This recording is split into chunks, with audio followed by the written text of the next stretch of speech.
Hello दोस्तों, welcome back to my YouTube channel. आप सभी का एक बार फिर से चैनल पे स्वागत है। कैसे हैं दोस्तों आप लोग? उम्मीद है आप लोग अच्छे होंगे और अच्छे से पढ़ाई कर रहे होंगे। दोस्तों, लास्ट चैप्टर में हमने पढ़ा था भारत इज़ माई होम, जो डॉक्टर जाकिर हुसैन के द्वारा लिखी गई है। हमारे इंग्लिश की किताब में चैप्टर नंबर 2 में है। इसमें हमने 10 सबसे इंपॉर्टेंट क्वेश्चन एंड आंसर को देखा था। तो अब हम लोग आज के इस वीडियो में 10 और क्वेश्चन एंड आंसर को सॉल्व करेंगे, जो कि काफ़ी इंपॉर्टेंट है। अब प्रीवियस ईयर्स के काफ़ी सारे एग्जाम्स में आते रहे हैं, तो ये वीडियो भी काफ़ी इंपॉर्टेंट है। आप लोग एंड तक देखिएगा, कहीं जाइएगा नहीं। काफ़ी सारे ऐसे क्वेश्चन हैं जो काफ़ी इंपॉर्टेंट है और इस साल के एग्ज़ाम में आने की काफ़ी ज़्यादा संभावनाएँ हैं इनकी। तो आपसे मैं ये कहना चाहूँगा कि आप लोग मिस मत करिए, आप लोग पूरा वीडियो को देखिए और पूरे क्वेश्चन एंड आंसर को समझिए और इनको याद करने की कोशिश कीजिए। तो मैं आपका ज़्यादा टाइम वेस्ट नहीं करता हूँ और हम लोग बढ़ते हैं पहले क्वेश्चन की तरफ। तो हम लोग क्वेश्चन नंबर 11 से शुरू कर रहे हैं, क्योंकि 10 क्वेश्चन हम लोग कल ऑलरेडी देख चुके हैं, इनके बारे में पढ़ चुके हैं और समझ चुके हैं। तो हमारा क्वेश्चन नंबर 11 है, Bharat is my home is written by. इसका मतलब हुआ कि भारत इज़ माई होम जो लेसन हमारा है उसको किसने लिखा है, किसके द्वारा लिखा गया है। ऑप्शन है Mahatma Gandhi, doctor Zakir Hussain, Pearl S Bush, H E bets.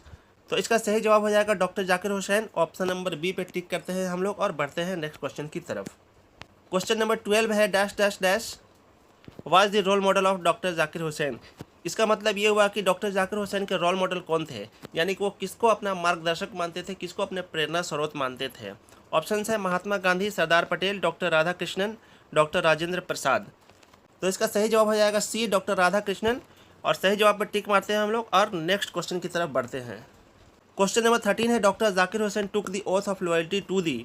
यानी कि डॉक्टर जाकिर हुसैन ने वफादारी की शपथ ली थी, डैश डैश डैश, यानी कहाँ पे ली थी, किसके सामने ली थी। ओथ ऑफ लॉयल्टी का मतलब हुआ वफादारी की शपथ। ऑप्शन है people, constitution, nation, none of these. People यानी लोग, कॉन्स्टिट्यूशन मतलब संविधान, नेशन मीन्स राष्ट्र, और नन ऑफ दीज मतलब इसमें से कोई नहीं। तो इसका सही जवाब हो जाएगा कॉन्स्टिट्यूशन यानी संविधान। डॉक्टर जाकिर हुसैन ने जब राष्ट्रपति का पद ग्रहण किया था तो इन्होंने संविधान के सामने शपथ लिया था। तो इस क्वेश्चन का सही जवाब है ऑप्शन नंबर बी, कॉन्स्टिट्यूशन। इस पे हम लोग टिक मारते हैं और नेक्स्ट क्वेश्चन की तरफ बढ़ते हैं। क्वेश्चन नंबर 14 है, doctor Zakir Hussain was a great dash dash dash. यानी कि डॉक्टर जाकिर हुसैन एक महान क्या थे। ऑप्शन है politician, thinker, nationalist, leader. Politicians का मतलब होता है राजनीतिज्ञ, जो राजनीति करते हैं उनको पॉलिटिशियन बोला जाता है, आप लोग जानते ही होंगे। थिंकर का मतलब होता है विचारक, नेशनलिस्ट का मतलब होता है राष्ट्रवादी, लीडर का मतलब होता है नेता। तो इनमें से डॉक्टर जाकिर हुसैन एक महान क्या थे। तो यहाँ पे सही जवाब हो जाएगा ऑप्शन नंबर सी, नेशनलिस्ट। सही जवाब पे हम लोग टिक करते हैं और बढ़ते हैं नेक्स्ट क्वेश्चन की तरफ। क्वेश्चन नंबर 15 है, doctor Zakir Hussain delivered his speech in 1967 after taking the oath of the dash dash dash. इस क्वेश्चन का मतलब है कि डॉक्टर जाकिर हुसैन ने एक स्पीच डिलीवर किया था 1967 में, after taking the oath of the dash dash dash, यानी कि किसी चीज़ का शपथ लेने के बाद इन्होंने ये स्पीच डिलीवर किया था। तो क्वेश्चन में ये पूछ रहा है कि किस चीज़ का इन्होंने शपथ लिया था वहाँ पे। तो ऑप्शन हमारे हैं प्रेसिडेंट, गवर्नर, चीफ मिनिस्टर या मिनिस्टर।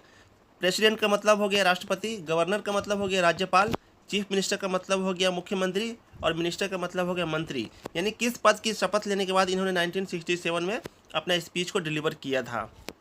तो यहाँ पे हमारा सही जवाब होगा प्रेसिडेंट। 1967 में डॉक्टर जाकिर हुसैन ने राष्ट्रपति पद की शपथ ली थी और उसके बाद अपना एक स्पीच डिलीवर किया था। तो सही जवाब हमारा होगा प्रेसिडेंट यानी कि राष्ट्रपति। हम लोग इस पर टिक करते हैं और नेक्स्ट क्वेश्चन की तरफ बढ़ते हैं। क्वेश्चन नंबर 16 है, dash dash dash is the prime instrument of nation building. तो इस क्वेश्चन का मतलब होगा कि ऐसी कौन सी चीज़ है जो नेशन बिल्डिंग यानी कि राष्ट्र के निर्माण के लिए प्रमुख साधन है। प्राइम इंस्ट्रूमेंट का मतलब होगा प्रमुख साधन। ऑप्शन हमारे हैं एग्रीकल्चर यानी कि कृषि, एजुकेशन यानी कि शिक्षा, ट्रेड यानी कि व्यापार, नन ऑफ दीज यानी कि इनमें से कोई नहीं। तो इसमें हमारा सही ऑप्शन हो जाएगा option number B, education. Education पे हम लोग टिक मारते हैं और नेक्स्ट क्वेश्चन की तरफ बढ़ते हैं। क्वेश्चन नंबर 17 है, doctor Zakir Hussain became the president of India in. इसका मतलब है कि डॉक्टर जाकिर हुसैन भारत के राष्ट्रपति बने, तो कब बने। ऑप्शन है 1965, 1966, 1967 और 1970। तो आप लोग जानते हैं कि डॉक्टर जाकिर हुसैन भारत के राष्ट्रपति कब बने थे। जी हाँ, बिल्कुल ऑप्शन नंबर सी सही है। 1967 में डॉक्टर जाकिर हुसैन ने भारत के राष्ट्रपति पद की शपथ ली थी। तो हम लोग ऑप्शन नंबर सी 1967 पर टिक मारते हैं और नेक्स्ट क्वेश्चन की तरफ बढ़ते हैं। क्वेश्चन नंबर 18 है, doctor Radha Krishnan never lost his faith in the dash dash dash. यानी कि डॉक्टर राधा कृष्णन जो थे उन्होंने अपना विश्वास कभी नहीं खोया, किन चीज़ों में। तो ऑप्शन है essential wealth, essential humanity of man, essential knowledge, essential experience. तो इसका सही जवाब हो जाएगा option number B, essential humanity of man. तो हम लोग ऑप्शन बी पे टिक मारते हैं और नेक्स्ट क्वेश्चन की तरफ बढ़ते हैं। नेक्स्ट क्वेश्चन है, doctor Zakir Hussain enter the office in a spirit of humility. यानी कि डॉक्टर जाकिर हुसैन अपने ऑफिस में दाखिल हुए in a spirit of dash dash humility, किस भावना के साथ अपने ऑफिस में दाखिल हुए, अपने कार्यालय में प्रवेश किए। तो ऑप्शन है हमारे स्पेशल, प्रेयरफुल, लॉन्ग, न्यू। तो इसका सही जवाब हो जाएगा ऑप्शन नंबर बी, प्रेयरफुल। तो दोस्तों इस क्वेश्चन के बारे में आपको मैं एक बात बता दूं कि डॉक्टर जाकिर हुसैन जब राष्ट्रपति पद की शपथ ली थी तो वो अपने ऑफिस में दाखिल होते थे तो उनके अंदर काफ़ी विनम्रता की भावना थी। तो जब वो अपने ऑफिस के अंदर दाखिल होते थे वो बहुत ही प्रार्थनापूर्ण विनम्रता की भावना के साथ दाखिल होते थे। तो इस क्वेश्चन में यही पूछा गया है कि doctor Zakir Hussain enter the office in spirit of dash dash humility. Spirit of prayerful humility के मतलब हो गया प्रार्थनापूर्ण विनम्रता की भावना। इस भावना के साथ वो अपने ऑफिस में दाखिल होते थे। नेक्स्ट क्वेश्चन है हमारा, the leader should have the basic quality of. यानी कि एक नेता के अंदर कौन सी क्वालिटी होनी चाहिए।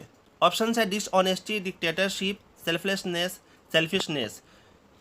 तो मैं आपको थोड़ा सा एक्सप्लेन कर देता हूँ। डिसऑनेस्टी का मतलब होता है बेईमानी, डिक्टेटरशिप का मतलब होता है तानाशाही, सेल्फलेसनेस का मतलब होता है निस्वार्थता यानी कि उसमें अपना कोई भी स्वार्थ नहीं हो, सेल्फिशनेस का मतलब होता है स्वार्थता यानी कि स्वार्थीपन, खुदगर्जी जिसको हम लोग बोल सकते हैं।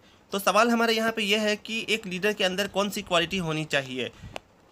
ऑप्शन नंबर सी सही होगा यहाँ पे, क्योंकि एक नेता के अंदर निस्वार्थ भाव से काम करने की भावना होना चाहिए।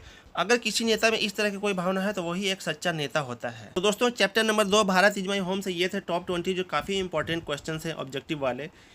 उम्मीद है आप लोगों ने इसके बारे में काफ़ी डिटेल्स में सीख लिया होगा और आपको अब याद करने में किसी तरह की कोई भी प्रॉब्लम, कोई भी परेशानी नहीं होगी। दोस्तों अगर आपको कोई भी परेशानी, कोई दिक्कत होती है, किसी तरह का क्वेश्चंस अगर आपके माइंड में आता है तो आप कमेंट सेक्शन में बेझिझक कमेंट करके पूछ सकते हैं, आपको उसका रिप्लाई मिलेगा।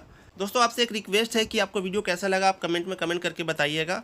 और अगर आपको वीडियो पसंद आता है तो वीडियो को लाइक कीजिए, एक प्यारा सा कमेंट कर दीजिए और अपने दोस्तों के साथ शेयर कर दीजिए। जो इस चैनल से नहीं जुड़े हैं उनको चैनल से जोड़िए।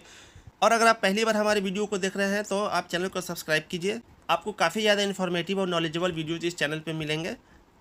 दोस्तों आपके एक सब्सक्राइब से हमें काफ़ी मोटिवेशन मिलती है, काफ़ी प्रेरणा मिलती है, ताकि हम आपके लिए और मेहनत करके और अच्छे अच्छे वीडियो बना के ला सकें और आपके एग्ज़ाम्स में काफ़ी अच्छे नंबर आ सकें। तो दोस्तों मिलते हैं हम लोग नेक्स्ट वीडियो में।